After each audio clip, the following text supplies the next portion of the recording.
오늘 보실 말씀은 히브리서 9장 1절에서 28절까지 말씀을 보도록 하겠습니다. 히브리서 9장 1절에서 28절까지 말씀입니다. 우리가 계속해서 히브리서를 바라보고 있는데 오늘 이 말씀을 자세히 보면 우리가 무엇을 향해서 걸어가고 있어야 되는지, 그리고 또 어디를 향해서 우리가 예배를 해야 되는지, 그런 모든 것들이 다 예배의 주인공, 그리고 우리가 왜 예수 그리스도 안에 있어야 하는지, 그 모든 것들을 압축해서 담아놓았다고 해도 과언이 아닐 것입니다. 이곳에서 보면 성막에 대해서, 성소에 대해서 이야기를 많이 해요. 9장 전체를 보면 이스라엘 백성들이 예수 그리스도를 알게 되고 깨닫게 되는 것이 성막을 통해서 있다는 것을 다시 한번 바울이 이야기하는 거예요. 구약 시대를 자세히 보면 그곳에서 있었던 모든 것들이 다 누구를 향해 있다? 예수 그리스도를 향해 있었다라고 하는 것을 이스라엘 백성들에게 이야기해 주는 것입니다. 성막이라고 하면 그것을 세 단계로 나눌 수가 있어요. 맨 처음에 성막의 뜰이라고 할 수 있습니다. 우리가 말하는 앞마당이라고 할 수 있죠. 그리고 성소와 지성소로 두 가지로 나누어져 있습니다. 이것이 왜 그리 중요하냐 하면 지성소로 들어갈 수 있는 권한을 가진 사람, 그 사람은 대제사장뿐이었어요. 딱 한 사람. 그런데 그 사람이 그곳에 들어가기 위해서는 자신의 의지대로 자신이 원해서 들어가는 것이 아니라 단 한 번, 1년에 한 번, 단 하루만 들어갈 수 있었어요. 그것도 자신의 죄를 다 사하기 위해서 자신의 향해서 제물을 드리고 또 그곳에서 동물들의 피를 가지고 들어가야만이 들어갈 수 있었던 곳이 바로 지성소라고 할 수 있습니다. 우리에게 있어서 성막에 대해서 잘 모르시는 분들이 계실지 몰라서 한번 말씀을 드리도록 하겠습니다. 성막은 제가 말씀드렸듯이 뜰과 그리고 성소와 지성소로 되어 있다고 했어요. 뜰에는 물두멍이 하나 있고 그리고 재물을 태우는 화덕이라고 해야 될까요? 그것이 하나가 있습니다. 그리고 또 성소에 들어가면 그곳에는 촛대와 진설병을 놔두는 곳이 있고 그리고 또 금향단이라고 하는 것이 있어요. 그 금향단이라고 하는 것은 성소에도 있고 지성소에도 있습니다. 그렇다고 해서 그것이 따로따로 있는 것이 아니라 그 금향단은 성소에서 지성소로 들어갈 때에 대제사장이 그걸 들고 들어가요. 그런데 그 들고 들어가는 이유가 있어요.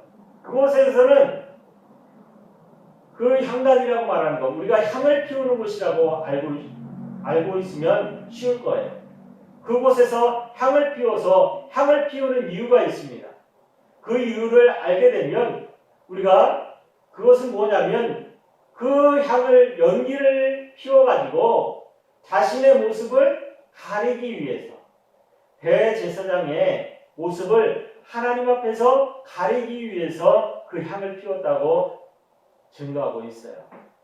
그것처럼 우리가 하나님 앞에 나가기 위해서는 우리의 죄 때문에 하나님 앞에 나갈 수가 없는 존재임에도 불구하고 이렇게 금향단이라고 하는 것, 그 향을 피워서 자신의 모습을 하나님 앞에 보이지 아니하고 숨기고 하나님 앞에 들어가는 그 행위, 그것까지 하는 것이 바로 제사장이 하는 일이에요. 그곳에 가서 무엇을 하느냐? 우리의 죄를 용서해달라고 예배를 드리는 것과 마찬가지입니다. 기도를 하는 거라고 말씀을 드릴 수 있어요. 사랑하는 성도 여러분, 이러한 것들에 대해서 9장 전체를 바울이 이야기하고 있는 거예요.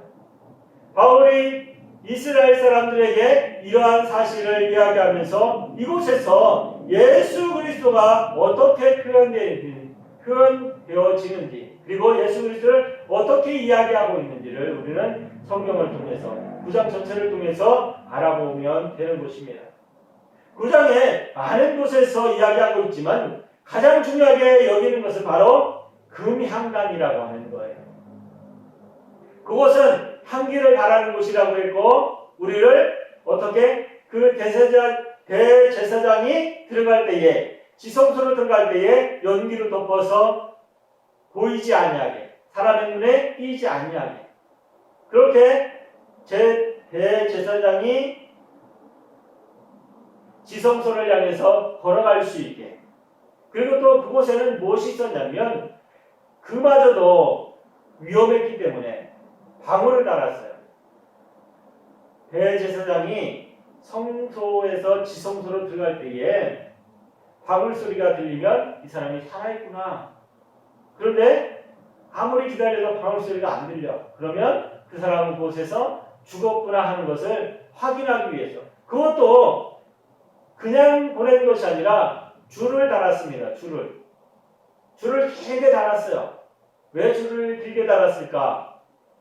그 사람이 만약에 대제사장이 잘못을 범했거나 죄를 용서받지 못했을 경우에 하나님 앞에 나갔을 때에 죽을 수밖에 없었기 때문입니다. 그런데 그 죽은 사람을 어떻게 해야 돼요? 그곳에서 데리고 나와야 되잖아요. 그러면 다른 사람이 그곳에 들어갈 수 있습니까? 아니요. 들어갈 수 없어요. 그렇기 때문에 그를 끈으로 묶어서 이렇게 끄집어냈다고 말을 하기도 합니다. 그것처럼 하나님 앞에 나가는 것은 자신의 모든 것, 어떤 걸 생명을 내어놓고 나가는 거예요. 그렇기 때문에 두렵고 떨리는 마음으로 그것을 향해서 갔을 것입니다. 그런데 이런 이야기들을 하면서 바울이 이야기하는 것이 뭐냐면 그 모든 것들을 누가 예수 그리스도께서 하셨다고 이야기하는 거예요. 대제사장이 그곳에서 이야기했을 때에 이스라엘 사람들이 주님이 오시기 전에 있었던 많은 일들 한 번에 한 번씩 말하자면 1년에 단 하루만 주님 하나님 앞에 나갈 수 있었다고 제가 말씀을 드렸어요. 그러면 그 속죄함을 받기 위해서 매년 그곳을 향해서 걸어가야 했던 것입니다. 그것은 그냥 기쁨과 즐거움으로 나가는 것이 아니라 우리의 죄를 용서함 받기 위해서 그것은 자신의 생명을 가지고 나가는 거예요. 자신이 대제사장이긴 하지만 그 사람이 가서 그곳에서 예배를 드리는 것, 용서함의 기도를 드리는 것, 그것 행하는 그 행위마저도 하나님 앞에 나가는 그 일로 인해서 자신의 죄가 씻기지 아니하고 덮어지지 아니하면 죽을 수밖에 없었기 때문입니다.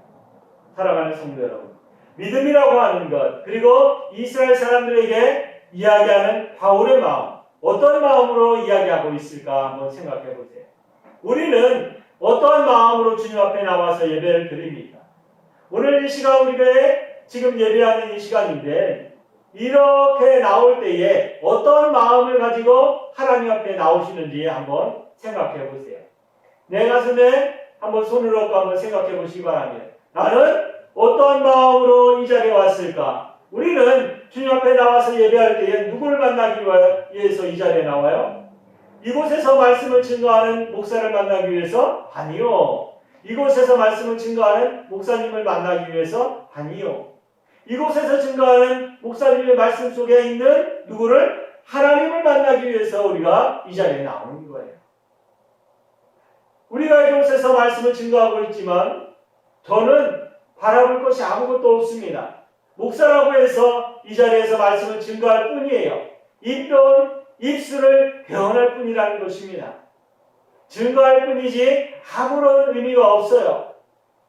하지만 우리는 누굴 보기 위해서, 누굴 만나기 위해서, 하나님의 말씀을 듣기 위해서, 하나님을 만나기 위해서 이 자리에 오는 것이라는 것을 믿으시기 바랍니다. 아멘. 그렇기 때문에 우리가 예배하기 위해서 오는 거예요.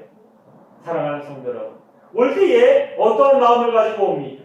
이곳에서 보니까 대제사장들은 어떻게 했다고요? 자신의 죄를 용서받기 위해서 먼저 동물을 제물로 바치고 내 죄를 용서함 받고 그리고 또 다시 한번 자신을 정결케 하고 그 다음에 하나님 앞에 나갈 수 있는 자질이 되어야만이 그 자리에 설 수 있다고 말씀을 드렸어요. 그렇다면 우리는 주님 앞에 나올 때에 하나님을 만나기 위해 나올 때에 어떠한 마음을 가지고 나오십니까? 많은 사람들이 자신의 유익을 위해서 자신이 좀 발전되고 더 많은 것을 얻기 위해서 명예를 아니면 지식을 자신이 더 높은 위치에 나가기 위해서 많은 사람들이 복을 받기 위해서 교회에 나온다고 많이들 이야기해요. 사랑하는 성도 여러분, 복을 받기 위해서 나오는 것이 아니라 하나님을 만나기 위해서 나오는 것이 복된 거예요. 그것이 바로 복입니다. 하나님 앞에 나올 수 있는 자격을 주시는 것이, 그것을 받는 것이 복이라는 거예요. 우리가 세상을 누리는 것, 세상의 많은 것을 누릴 수 있어요. 자신의 노력을 향해서 그리고 자신이 열심을 내므로 인해서 세상의 것들은 가질 수 있어요. 하지만 하나님 앞에 나가는 것은 내가 아무리 노력한다고 해서 내가 무슨 좋은 일을 하고 선한 일을 아무리 많이 한다고 해서 내가 하나님 앞에 나갈 수 있는 복된 길을 걸어갈 수가 없다고 성경은 말씀하고 있습니다. 그러면 그 길을 갈 수 있는 유일한 길이 뭐냐? 바로 예수 그리스도를 통해서만이 갈 수 있다고 이야기하고 있어요. 아멘. 내가 하나님 앞에 나갈 수 있는 복된 길을 갈 수 있는 그 길은 바로 예수 그리스도를 통해서 갈 수 있다고 바울은 이스라엘 백성들에게 이야기하고 있는 거예요. 그러면서 그분이 누구냐? 바로 대제사장이시다. 우리를 한 번의 죽으심으로 인해서 우리의 죄 모든 죄를 다 사해 주셨다. 사랑하는 성도 여러분. 그러면서 얘기하는 것이 뭐냐면 금양단의 역할을 예수 그리스도께서 하고 계신다는 거예요. 어떻게? 하나님께서 우리가 죄가 있는 것을 너무나 잘 알고 계세요. 우리 지금 서 있는 저조차도 죄인임을 저도 인정을 합니다. 그럼에도 불구하고 하나님 앞에 나갈 수 있는 길은 뭐예요? 예수 그리스도께서 우리를 덮어주셨기 때문이에요. 우리가 예수 그리스도와 우리의 죄와 허물을 덮어주시지 아니하면 하나님 앞에 나갈 수 있는 사람이 아무도 없음을 인정하시기 바랍니다. 아멘. 그것이 바로 믿음입니다. 그것이 내 믿음을 지키며 나갈 수 있는 길이에요. 많은 사람들은 내가 다른 사람보다 선한데, 나는 저 사람보다 더 많은 선을 행했는데, 좋은 일을 했는데 그거하고는 상관없어요. 이 세상을 살아가는 데 있어서 좋은 일하고 선한 일하는 것은 좋은 일이에요. 더 많이 해야 될 일들입니다.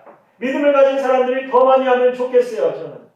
그렇다면 그것으로 인해서 구원을 얻느냐라고 저에게 묻는다면 저는 아니라고 말씀을 드릴 수 있습니다. 사랑하는 성도 여러분, 구원이라고 하는 것은 내 행위로, 내 능력으로, 내 노력으로 될 수 있는 것이 아니라는 것을 명심하세요. 그것은 바로 예수 그리스도를 통해서만이 할 수 있기 때문입니다. 아멘. 많은 사람들이 자신이 다른 사람보다 선해서 다른 사람보다 더 많은 것을 가졌어. 그것으로 자신이 더 높은 곳에 있고 하나님 앞에 더 가까이 나갈 수 있고 선한 일을 한다고 해서 그 선한 것이 자신에게는 유익이 될지 모르지만 하나님 앞에서는 유익이 될 수 없을 것입니다. 왜 그럴까요? 내가 죄인이기 때문이에요. 사랑하는 성도 여러분. 선한 일을 하지 말라고 하는 것이 아니에요. 선한 일을 많이 해야 됩니다. 더 많은 것을 도와줘야 되고 더 많은 사람들이 아픔에서 고통에서 벗어날 수 있게 노력해야 돼요. 그럼에도 불구하고 믿음에 있어서만큼은 내 선행으로는 아무것도 할 수 없다는 것을 명심하시기 바랍니다. 사랑하는 성도 여러분, 우리에게 있어서 그러면 믿음을 가진 사람은 자신의 믿음을 지키기 위해서 뭘 해야 될까? 한번 생각해 보세요. 그것은 믿음을 가진 사람들이 내가 믿음이 있다면 그 믿음을 가지고 선을 행해야 되는 것이 당연한 거예요. 선을 행해서 내 믿음을 가질 수는 없지만 믿음을 가진 사람들은 해야 될 일이 선을 행하는 거예요. 어찌 보면 다른 사람이 이야기할 때에 그게 그거 아니냐라고 말할 수 있어요. 하지만 천지 차이입니다. 사랑하는 성도 여러분, 내가 가지고 있는 것을 내가 나누는 것과 내가 예수 그리스도의 사랑을 받았어요.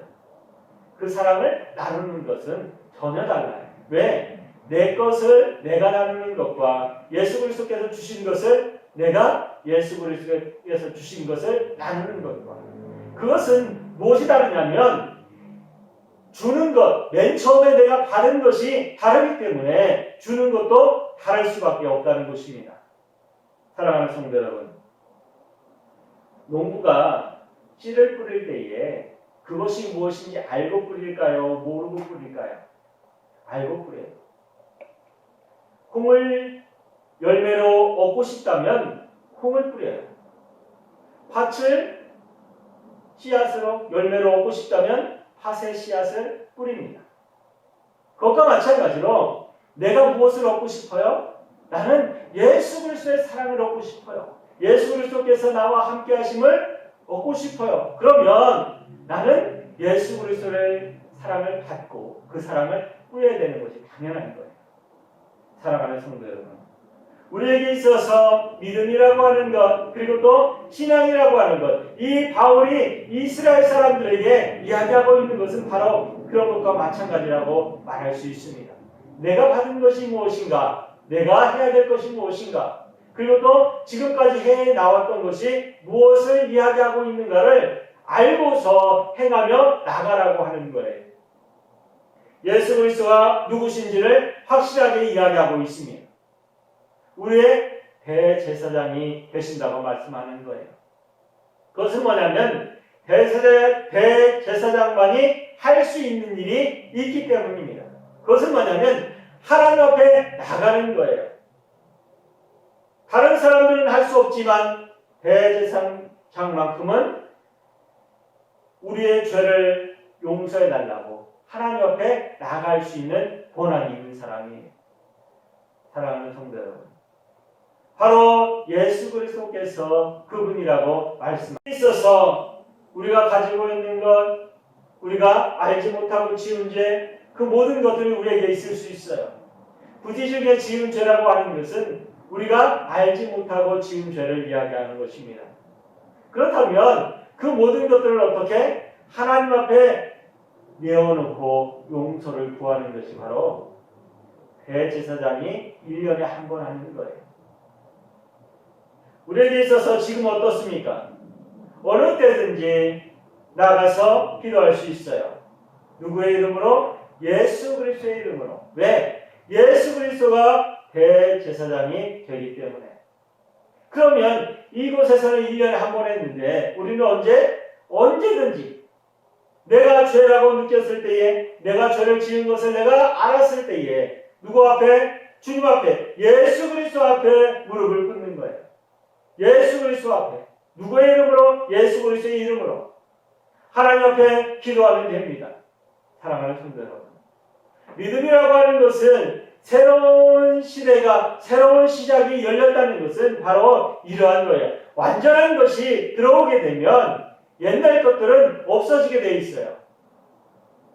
마찬가지로 구약시대에 있었던 그 모든 것들은 예수 그리스도가 오심으로 인해서 다 새로워진 거예요. 아예 없어진 것이라고 말할 수는 없지만 그 모든 행위는 무엇을 위해서 있었다? 예수 그리스도를 위해서 있었다는 거예요. 예수 그리스도를 보여주기 위해서, 예수 그리스도께서 행할 일들을 보여주기 위해서 예표로 보여준 것입니다. 그렇기 때문에 사랑하는 성도 여러분, 우리에게 있어서 9장 전체를 보면서 알아야 될 것은 우리는 누구를 향해서? 예수 그리스도를 향해서 걸어나가면 된다. 예수 그리스도 앞으로 나가면 된다라는 것을 말하고 있습니다. 지금 많은 시대가 힘들어지고 아파하는 시대고, 어떤 사람은 죽기도 하고 어떤 사람은 고통스럽게, 코로나19로 인해서 많은 사람들이 괴로워하고 고통스러워하고 서로 만나지 못하고 함께하지 못하고, 교회 같은 경우에는 함께 예배드리지도 못하고 찬양하기나 아니면 기도해도 못하는 가운데 있어요. 그렇지만 이 모든 것들이 다 해결됐을 때에 함께하며 함께 찬양하며 자신의 믿음을 지킬 수 있는 가장 유일한 길은 바로 예수 그리스도를 놓지 않는 거예요. 내가 예배하지 못하는 것, 찬양하지 못하는 것, 함께 모여서 기도하지 못하는 것, 그 모든 것들은 다 부수적인 거라는 거예요.